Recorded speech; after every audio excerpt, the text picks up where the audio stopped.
Hello guys, welcome back to the channel. In today's video, I'm going to show you how we can leave a group chat in Google Chat. Let's get started. Here I have my Google Chat opened and we're going to leave from a group chat. So the first thing we're going to do is click on spaces button right here.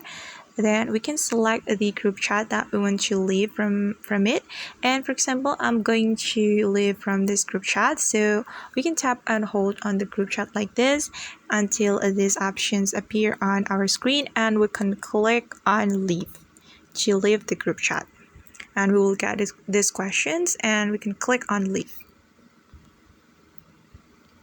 Okay guys, and we have left from this group chat, and that's how we can leave a group chat in Google Chat. I hope this video will be helpful for you.